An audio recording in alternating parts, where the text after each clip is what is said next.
Business leaders and entrepreneurs usually need a few key elements in order to make their business successful.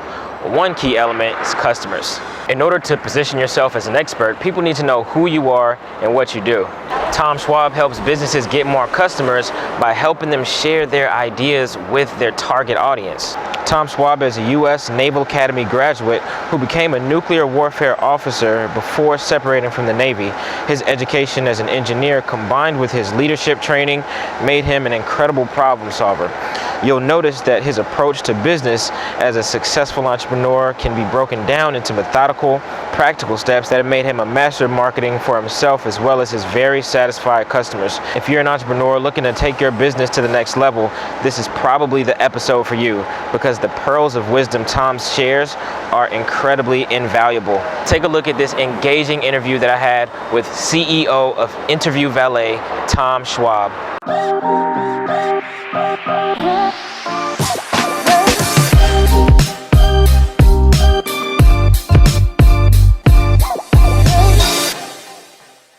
Hey everybody, thanks for listening to the Knight's Tale podcast. I'm your host, Robert E. Woods III, and today's guest is an entrepreneur, a speaker, an author, a master of marketing, and a U.S. Navy veteran. He's a natural leader and is really gifted when it comes to making compelling offers and creating businesses that scale. So we all have different reasons for getting in and out of the military, but Tom Schwab, could you let us know what were some of your reasons? Well, yeah, to me, I got in by a fluke, right? I was not supposed to be in the military. I was born with monoscopic vision, so I see in 2D.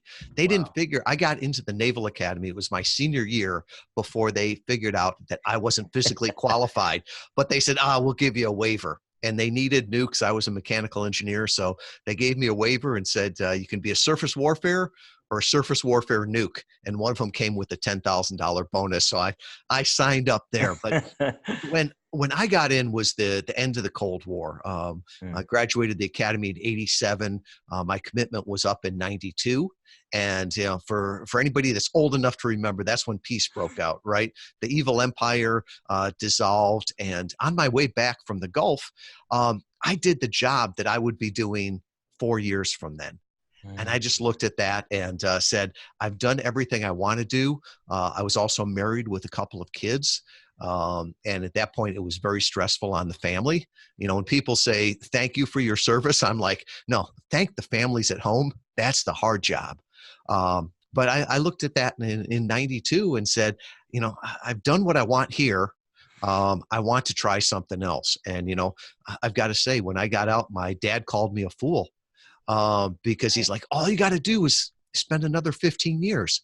And then when I went into straight commission sales, he called me a dang fool, or words to that effect. But he lived long enough to say, no, you made the right decisions on both of those. So for me, it was that I had done what I wanted to do and was looking for the next challenge. How did you make that switch into entrepreneurship? A lot of us start out, you know, selling lemonade or, you know, cutting grass or something like that. When did the light bulb come on for you when you said, hey, I want to do my own thing? Well, I'm not the smartest guy in the world, right? So the light bulb has to be really bright and flashing. And for me, I decided that, you know, I grew up in the Midwest and it was always, you know, find a stable job. So the military, that was a stable job. And then all of a sudden, you know, peace breaks out. They do a downsizing and there wasn't as many opportunities there. And so I went from there and I thought, okay, I'll get another stable job with a corporate, you know, Fortune 500 company. And, you know, then I looked at that and I said, that's not stability either. While I was doing really well there, right? When you have one customer, one, you know, when they're your employer, that's putting all your eggs in one basket. And I really looked at it and said, our security is our ability to deliver. Right. And the more people that we can deliver to, the more security we have. So with that, you know, I kept doing sort of a sideline thing there until guess what? One of the big corporate suppliers that I had a distributorship for them. And it was 2008 going in to the Great Recession. And they said, you know, we want to cut out the middleman and go direct and not go through distributors. And it made perfect sense, Robert, until I looked in the mirror and thought, hey, I look like the middleman. And, they did right by me and all the rest of that. But, I looked at that in 2008 and said, my best security is to be able to serve the most number of people I can. It doesn't come from who signs the back of the check, twice a month. It's who signs the check every day or does the credit card payment every day. Mm. So then I looked at that and said, I had a sideline business at that point and it was doing good. We were doing good in the world, but could we do well for ourselves too? So that's where I really started to use inbound marketing, and we were able to ramp that up from a regional player to a national leader. I love that. So you mentioned inbound marketing a lot in your interviews and things like that. What do you mean by inbound marketing? I know what it is, but I just want to know what Yeah. you. The concept comes from two smart guys from MIT, Brian Halligan and Dharmesh Saw, that wrote a book on it. Then they went on to form a company called HubSpot. Their observation is that the world has changed, right? When somebody goes on the internet, they're looking for answers to their problems, and that those people that provide the answers, provide the content, they'll get the know, like, and trust. Mm-hmm. And that's the best way to build a business. Nobody goes on to Google and says, what do I want to be sold today? We all go on, I've got this problem. Can you solve it? And so the idea of, instead of outbound, instead of giving somebody a call during dinner or spamming them, robocalls, robo emails, why don't you just be there and be helpful? So when they've got a question, that you can answer it. And that's the whole idea of inbound marketing. And originally content used to mean blogs. And Right. one of the hacks we used was always guest blogging. So instead of putting it on my site, I'll put it on Huffington Post, Wall Street Journal, someplace where it's going to get seen. And that's really what we started to do in 2014 with podcast interviews, to use that as the content. So instead of building up my own podcast, could we almost guest blog on other people's podcasts? And that really grew into what we're doing today with podcast interview marketing. Wow. So with the podcast interview marketing, how do you get the first client? And I know you have quite a few now. So how do you make that mindset shift and that daily operational shift to get from 1 to, let's say, 200? Yeah. And I think you have to value that, first client, the second client, all the rest of that. The biggest piece of fiction I have ever read or ever written was my business plan. Right? Because we always have these business plan that this is what it's going to look at 1 year, 3 year, and 5 year. And my original plan was, I didn't want to start another business, especially not an agency. Wow. So a friend that I was in a mastermind with said, you need to write the book and then put an online course. And so that's what I did. I wrote a book, I did the online course, and Robert, I never took it out of beta. I kept improving the course, but you can see from the back end what people are doing in it, what kind of results they're getting. And the people that were honest with me said, I want to be the guest, you take care of all the rest. So I had this idea that I'm going to do 100% digital, just me.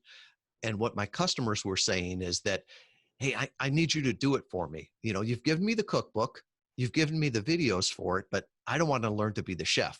Right. I just want that. So, in the military, we used to have the joke, you have to be smart enough to know right answer when told. Right. And I think it's the same thing in business. I've got an opinion about my business. I could hire a consultant that's got an opinion, but it's those customers, they're the experts, and they're telling you what they love and what they loathe. And you got to be smart enough to double down on what they love and stop doing what they loathe. Right. So my plan sounded good to me, but I would not be where I was if I just kept pushing it. And how can I get this course out there? Instead, those first clients that I had that had a problem, they told me what they needed to solve it. And so I just had to answer them, and they've helped me get the company better and better. That's the best feedback you can get is from a client, both the happy ones and the ones that are not happy. Right. So on a granular level, what things were they asking from you to say, hey, please do this service for me, this specific service? Right. And, I said, I am not always the brightest guy. So Hmm. sometimes people have to hit me over the head. And I can still remember one client come to me and he said, Sinatra only sang. Mm. And I'm like, okay, what does that mean? He's like, Sinatra was a hardworking guy. He was a smart guy, but he realized the best use of his time was performing. He Mm. said, that's what I want to do with podcast interviews. So don't teach me how to find the podcast, how to book them, how to get the conversions. Let me do what I want to. Mm. And you do the rest of that. And sometimes, and early on, we started, offering some things that people said, it really doesn't bring me that much value. And that's a great question to ask. What things do you bring the most value to you, and do more of those? We used to help our clients post on Twitter, and they're like, it's nice, but that's not getting me the results with it. So Mm. we started to pare away those things that didn't add value and double down on those that did. I see. I see. So I'm sure not every single day is a successful one as an entrepreneur. You probably have some ups and downs and things like that. On a daily basis, what things do you do in order to keep your, a positive frame of mind and lead the big team that you have? I don't think it's even every day. It's like every hour, right? by 8 a.m., this could be a great day. And by 9 a.m., I'm pulling my hair out. Right. I think of a few years ago, I was pulling my hair out around the holidays. And Mm. then I got a Christmas card from a buddy of mine and his family. Mm. He was deployed in the Gulf, and I'm like, my problems are Wow. small. I'm still here. Right. I'm with my family. All the rest of this, there's always somebody that will look at you and say, man, that's awesome. We'll Mm. never have a life that's free of problems. We Mm. just have to choose what problems we have. And the amazing part is that this is the life we have chosen. If you're an entrepreneur, you're smart enough, you're a hardworking person. If you want to go out and get a 9 to 5 job, there's 4% unemployment right now. You could do that, Yeah. right? But this is the life you have chosen, and it's going to come with ups and downs. And I think sometimes you have to look at those. And so when things are going great, it's not all you. And when things are going awful, it's not all you, and they're not going to last forever. Mm. And so from that standpoint, trying to take the long view of it, and sometimes that comes with age and maturity, when you realize that when you fall down, it's not the end. And when you cross the finish line, there's another finish line up from it. And I have to say, my best business coach is my 5-year-old granddaughter. Wow. When I see her, and her attitude, that she's willing to try anything, she's brave, she doesn't know things that she can't do, she dreams. And if she falls down, it's not the end of the world. She gets herself up and tries it again. And so from that standpoint, to have that daringness, that sometimes comes without about not knowing, Mm. that's what gets me through as an entrepreneur. It's like, wow, I fell down hard on that one. I got to learn so I don't do that again. Right. Okay. So, we know you have about 16 employees right now. Mhm. How did you go from number one to number 10? And was that a big mindset shift for you? Or, as the jobs came, you realized, okay, I need to offload some more of these tasks? It's a continual mindset struggle for me, and a continual shift. Hmm. Realizing that if you want to build something bigger than you, it's going to take something bigger than you.